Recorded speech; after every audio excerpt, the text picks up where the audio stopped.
Telangana BJP అధ్యక్షుడు లక్ష్మణ్ మీడియాతో మాట్లాడుతున్నారు. లైవ్ చూద్దాం. ఇవాళ ఎందుకు రాహుల్ గాంధీ గారు ఇవాళ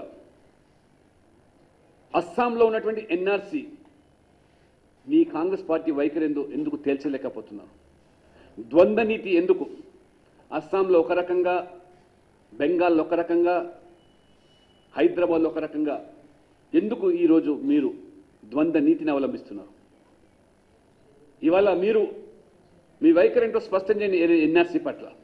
ఇవాళ తెలంగాణలో, హైదరాబాద్లో కూడా రోహింగ్యాలు కానీ, బర్మా నుంచి వచ్చిన వాళ్ళు కానీ, ఇతరులు అనేక మంది ఇవాళ అక్రమ చొరబాటుదారులు ఎవరైతే ఉన్నారో వారి పట్ల మీ వైఖరి ఏమిటి? హైదరాబాద్లో మీరు స్పష్టం చేయండి. ఇవాళ దేశంలో ఎక్కడ ఉగ్రవాద కార్యకలాపాలు, పేలుళ్లు సంభవించినా దాని మూలాలు హైదరాబాద్లో తేలుతున్నాయి. అటువంటి హైదరాబాద్ ఇవాళ అక్రమంగా నివసిస్తున్నటువంటి చొరబాటుదారుల పట్ల మీ వైఖరి స్పష్టం చేయాల్సిందిగా కూడా మేము డిమాండ్ చేస్తున్నాం. అట్ ద సేమ్ టైం ముస్లిం మహిళల యొక్క ట్రిపుల్ తలాక్ విషయంలో కానివ్వండి, నికా హలాల్ విషయంలో కానివ్వండి, మీ వైఖరి ఏంటి? రాహుల్ గాంధీ గారు స్పష్టం చేయండి.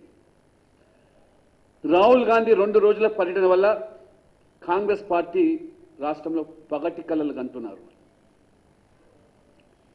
వచ్చేది కాంగ్రెస్, వచ్చిన తర్వాత అన్ని ఉచితాలు ప్రకటిస్తా ఉన్నారు వస్తామని.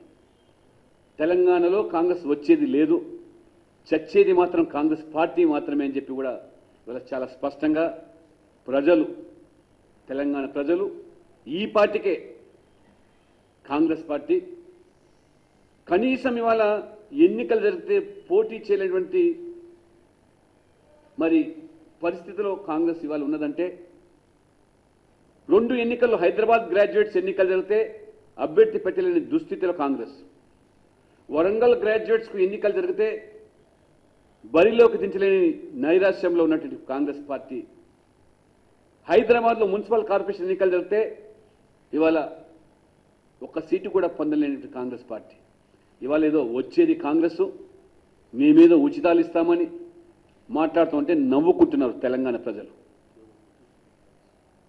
వచ్చేది కాదు, సచ్చేది కాంగ్రెస్.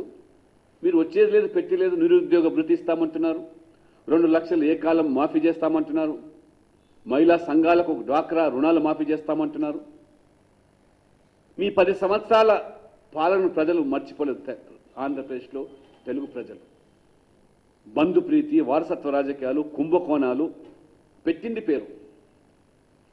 అంతేకాకుండా ఇవాళ రాహుల్ గాంధీ గారు తెలంగాణ అమరవీరులకు నివాళులు అర్పిస్తామని ఇవాళ రాష్ట్ర కాంగ్రెస్ నాయకత్వం ఇవాళ అనుమతి కోరుతా ఉన్నారు. నేను సూటి కడుతున్నా ఇవాళ